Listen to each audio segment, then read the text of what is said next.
자카르타 연합의 아름다운 아침입니다. 다 함께 사도신경으로 신앙 고백하겠습니다. 전능하사 천지를 만드신 하나님 아버지를 내가 믿사오며 그 외아들 우리 주 예수 그리스도를 믿사오니 이는 성령으로 잉태하사 동정녀 마리아에게 나시고 본디오 빌라도에게 고난을 받으사 십자가에 못 박혀 죽으시고 장사한 지 사흘 만에 죽은 자 가운데서 다시 살아나시며 하늘에 오르사 전능하신 하나님 우편에 앉아 계시다가 저리로서 산자와 죽은 자를 심판하러 오시리라. 성령을 믿사오며 거룩한 공회와 성도가 서로 교통하는 것과 죄를 사하여 주시는 것과 몸이 다시 사는 것과 영원히 사는 것을 믿사옵나이다. 아멘. 그들이 다시 예루살렘에 들어가니라. 예수께서 성전에서 거니실 때 대제사장들과 서기관들과 장로들이 나와 무슨 권위로 이런 일을 하느냐? 누가 이런 일할 권위를 주었느냐? 예수께서 이르시되 나도 한 말을 너희에게 물으리니 대답하라. 그리하면 나도 무슨 권위로 이런 일을 하는지 이르리라. 요한의 세례가 하늘로부터냐 사람으로부터냐? 내게 대답하라. 그들이 서로 의논하여 이르되 만일 하늘로부터라 하면 어찌하여 그를 믿지 아니하였느냐 할 것이니 그러면 사람으로부터라 할까? 하였으나 모든 사람이 요한을 참 선지자로 여기므로 그들이 백성을 두려워하는지라. 이에 예수께 대답하여 이르되 우리가 알지 못하노라. 나도 무슨 권위로 이런 일을 하는지 너희에게 이르지 아니하리라. 제12장. 예수께서 비유로 그들에게 말씀하시되 한 사람이 포도원을 만들어 산울타리로 두르고 집 짜는 틀을 만들고 망대를 지어서 농부들에게 새로 주고 타국에 갔더니 때가 이름에 농부들에게 포도원 소출 얼마를 받으려고 한 종을 보내니 그들이 종을 잡아 심히 때리고 거저 보내었거늘 다시 다른 종을 보내니 그의 머리에 상처를 내고 능욕하였거늘 또 다른 종을 보내니 그들이 그를 죽이고 또 그 외에 많은 종들도 더러는 때리고 더러는 죽인지라. 이제 한 사람이 남았으니 곧 그가 사랑하는 아들이라. 최후로 이를 보내며 내 아들은 존대하리라 하였더니 그 농부들이 서로 말하되 이는 상속자니 자 죽이자. 그러면 그 유산이 우리 것이 되리라 하고 이에 잡아 죽여 포도원 밖에 내던졌느니라. 포도원 주인이 어떻게 하겠느냐? 와서 그 농부들을 진멸하고 포도원을 다른 사람들에게 주리라. 너희가 성경에 건축자들이 버린 돌이 모퉁이의 머릿돌이 되었나니 이것은 주로 말미암아 된 것이요 우리 눈에 놀랍도다 함을 읽어보지도 못하였느냐? 그들이 예수의 이 비유가 자기들을 가리켜 말씀하심인 줄 알고 잡고자 하되 무리를 두려워하여 예수를 두고 가니라. 샬롬, 자카르타 연합의 아름다운 아침입니다. 오늘은 예루살렘에 들어가신 그 예수님이 당하셨던 공격들을 대하여서 함께 좀 생각해 보도록 하겠습니다. 예수님께서 예루살렘에 들어오시고 나니 요즘 말로 이제 뒤집어진 거예요. 예루살렘이. 드디어 메시아가 왔다. 와, 드디어 그 놀라운 선생님이 왔다라고 하면서 많은 사람들이 예수님께 몰려들었습니다. 그러면 불안한 사람들이 있죠. 누가 좀 불안했을까요? 먼저는 아마 로마 당국이 좀 불안했을 겁니다. 사람들이 많이 모인다는 것은 그들 입장에서는 자칫 잘못하면은 로마를 향한 어떤 반감의 에너지가 모이는 것일 테니 로마가 좀 불안했을 것이고, 또 하나는요. 예수님이 그렇게 하나님의 말씀을 힘있게 전파하면서 그 전에 하나님의 말씀을 가지고 살았던, 말씀을 가르치고 살았던, 그래서 그것으로 말미암아 권위를 얻고 힘을 얻고 자리를 얻고 했던 사람들, 누굽니까? 서기관들, 바리새인들, 이런 종교 지도자들이 이제 실제적인 어떤 위협을 느끼기 시작한 겁니다. 예루살렘이라는 것은 그들의 근거지니까요. 그들의 본거지인데 그곳까지 예수님이 오셔서 이 정도 영향력을 끼치니 그들은 정말 말할 수 없는 두려움이 있었을 겁니다. 27절에 그들이 다시 예루살렘에 들어가니라. 예수께서 성전에서 거니실 때에 대제사장들, 서기관들, 장로들이 와서 묻죠. 도대체 무슨 권위로 이런 일을 하느냐? 이렇게 말하죠. 누가 이런 일을 할 권위를 너에게 주었느냐? 이 묻습니다. 그들의 어떤 두려움이 있는 것이고 그들이 지금 예수님을 향한 그 적대감이 들어가 있는 표현입니다. 이제 이렇게 사람들이 예수님을 공격하기 시작합니다. 실제적인 공격이고 결국 이것 때문에 예수님은 실제적으로 또 목숨을 잃게 되는 일들로 보이게 되는 것이죠. 네, 이런 상황 속에서 오늘 12장 말씀이 나오는 겁니다. 한번 천천히 보십시오. 예수님 비유로 말씀하시는 거예요. 비유로. 지금 이런 상황, 어떤 상황? 예수님이 공격당하는 그런 상황을 말하는 겁니다. 비유로 한 사람이 예쁜, 멋진 포도밭을 만들었습니다. 잘 만들었어요. 포도밭에다가 좋은 시설도 다 갖춰서 만들고 거기에다가 일꾼들도 놔둔 겁니다. 그런데 이 주인이 잠시 그곳을 떠난 거예요. 그러니까 일할 사람들만 남겨놓고 포도원만 만들어 놓고 자기는 먼 곳에 있는데 이제 때가 돼가지고 이 포도원에서 그동안 농사를 얼마나 잘 지었는가 확인도 하고 거기에 소출도 받으려고 멀리 있으면서 종을 보냈습니다. 종을 보냈더니 지금 이 포도원에 살고 있는 사람들이 실은 이들은 누굽니까? 이 주인에게 고용된 사람들이에요. 종들이에요. 이 사람들 역시도. 그런데 이 사람들이 착각한 겁니다. 뭘 착각했는가? 주인이 없으니까 이곳의 주인이 나다 생각을 하게 된 거예요. 내가 더 영향력이 있다 생각을 하게 된 겁니다. 그래서 주인이 보낸 종인데 종이 와서 뭐라고 말했겠습니까? 우리 주인님이 여기 있는 소출들 다 정리해서 가지고 오라십니다. 그리고 여기 어떻게 잘 지내는지 보고서 좀 보자 하십니다. 뭐 이런 얘기 했겠죠. 그랬더니 여기 살고 있던 사람들이 그 주인이 보낸 종을 심하게 때려서 돌려보냈다는 거예요. 이것도 참 화가 나는 일이죠. 우리나라 속담에 뭐 굴에 누구 없으면은 누가 왕 노릇한다 뭐 이런 거 있는데 지금 딱 그런 격입니다.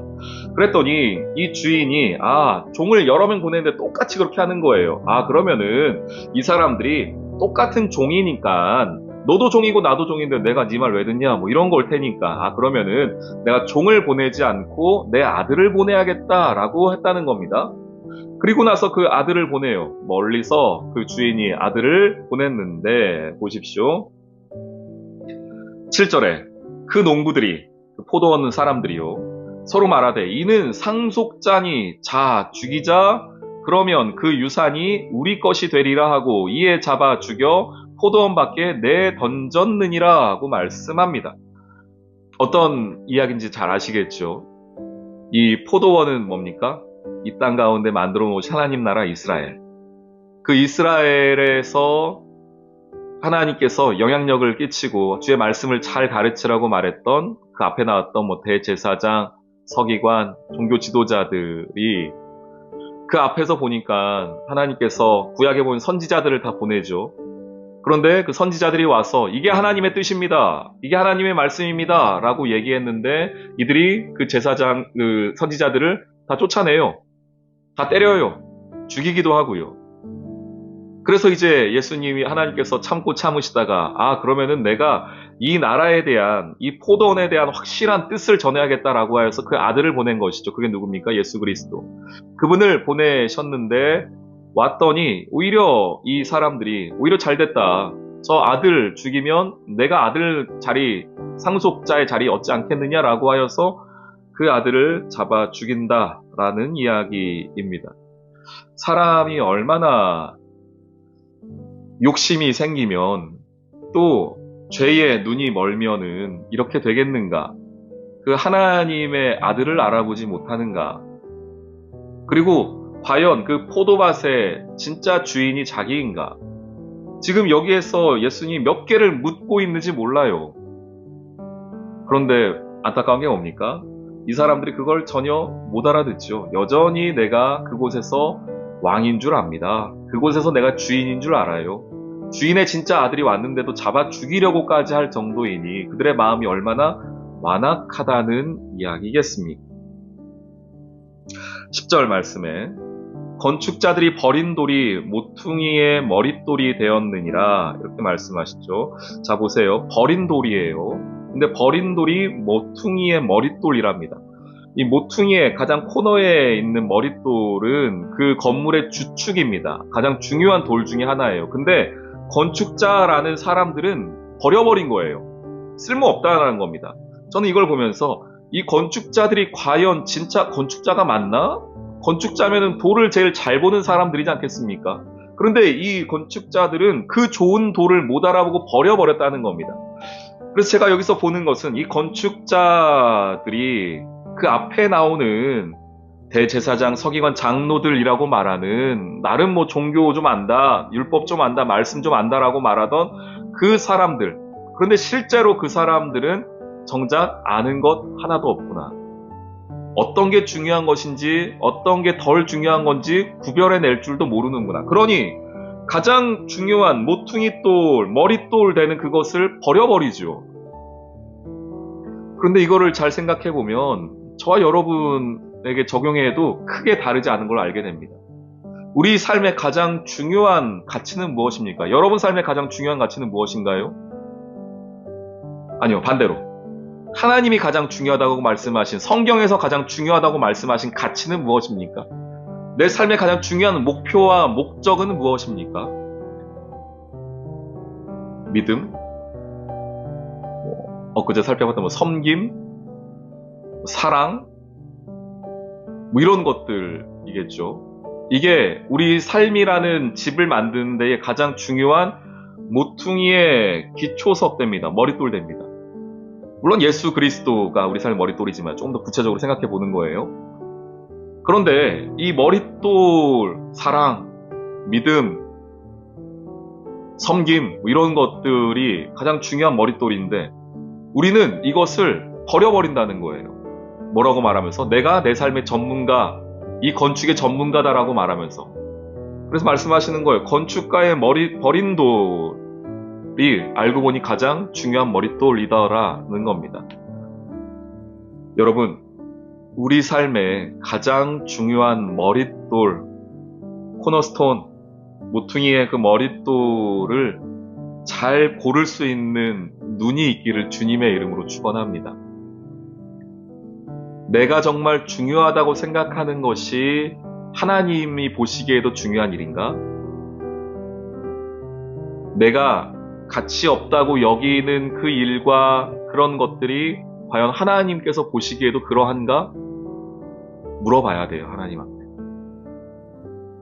우리 사랑하는 귀한 성도님들, 오늘 내 가치, 내 눈으로 내 삶을 바라보는 것이 아니라 하나님의 가치로 내 삶을 볼 수 있는 눈이 있으시기를 주님의 이름으로 축원합니다. 아멘. 오늘의 기도. 주님, 오늘 이 말씀 앞에서 우리 자신들을 돌아볼 수 있는 은혜 주시기를 원합니다. 이전 시대에는 선지자로 말씀으로 주의 뜻을 알리셨고 이제는 하나님의 아들을 친히 보내셔서 주의 사랑을 깨닫길 원하셨지만 우리가 그 주님을 제대로 바라보지 못했습니다. 어두운 저희의 눈을 불쌍히 여겨주세요. 이제는 하나님의 아들이시며 메시아이신 주님을 통해 참된 구원과 생명 얻기를 원합니다. 도와주세요, 주님. 예수님의 이름으로 기도합니다. 아멘.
니다